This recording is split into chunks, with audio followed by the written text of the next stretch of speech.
With your latest news, I'm April Cummings. Health officials say the Delta variant of COVID-19 is here. It's really been a matter of time that I've been waiting for this to happen. That's Chief Medical Officer Dr. John Lee, who released a video statement on YouTube late today. The arrival of the Delta variant doesn't mean that it hasn't been here before. It's just the fact that this is the first time we've been able to confirm the presence of it. I'm sure we've had people with that before, as it is seeded around the world. Obviously, it's disappointing to learn that both of these people were vaccinated by the Health Services Authority earlier in the year. They had completed their course of the Pfizer vaccine.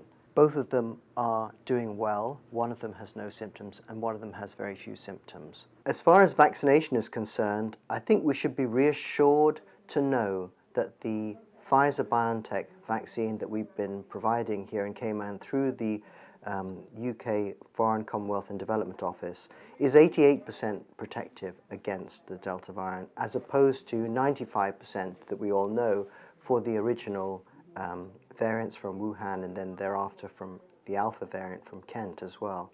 So we have exceedingly good protection from infection, and also we know that all of the variants that we've so far discovered, when you have a good vaccine on board, the likelihood of you having a serious outcome such as an admission to hospital or a death is exceedingly small. So the vaccines continue to give us very strong protection against all of the different variants. Dr. Lee's full statement is on the CIG TV YouTube channel. We also have the latest COVID-19 test results, 3 positives in travelers from the 233 tests carried out since our last report on Wednesday. In terms of the vaccination program, 70% of the population now has had at least one dose of a COVID-19 shot. We are at 66% having completed the 2-dose course. Murder, 5 counts of attempted murder, and possession of an unlicensed firearm. Police confirmed today the 36-year-old man arrested on Friday, July 17th, has been charged in connection with the shooting at Vic's Bar on Seymour Drive in early July. 25-year-old Wayne McLean from Boddentown was killed in that shooting around 1:45 a.m. on July 9th. The incident sent multiple people to the hospital with injuries. This is one of 2 mass shootings in recent weeks. Both investigations are still active. In a press release, Doctors Hospital today said it has applied to the Grand Court in Cayman for leave for judicial review of what it describes as the ongoing failure by the government of the Cayman Islands to formulate and publish criteria against which healthcare facilities are assessed before being designated as a facility that may employ institutionally registered medical practitioners. Doctors Hospital says its central complaint is that government has failed to, quote, formulate, publish, and apply a transparent criteria for designating and supervising these facilities so the public can be assured there is adequate supervision of the less qualified and less experienced practitioners they employ. In the absence of such criteria, Doctors Hospital claims Cabinet's power to designate a facility is liable to be exercised arbitrarily.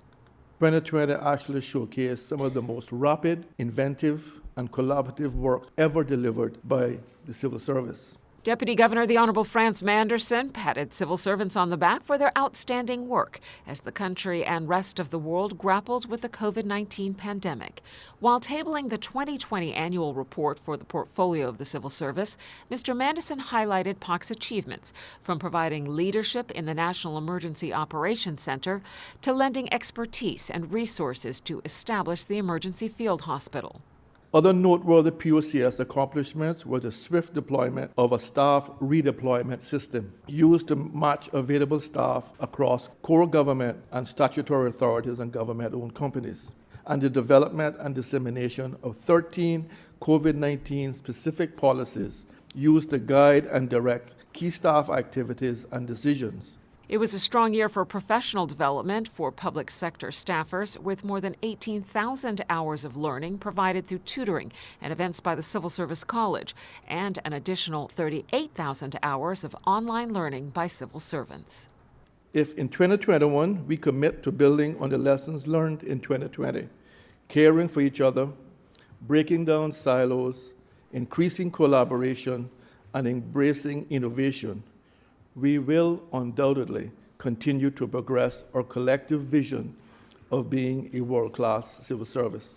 And that is your latest local news from Radio Cayman's newsroom. I'm April Collins.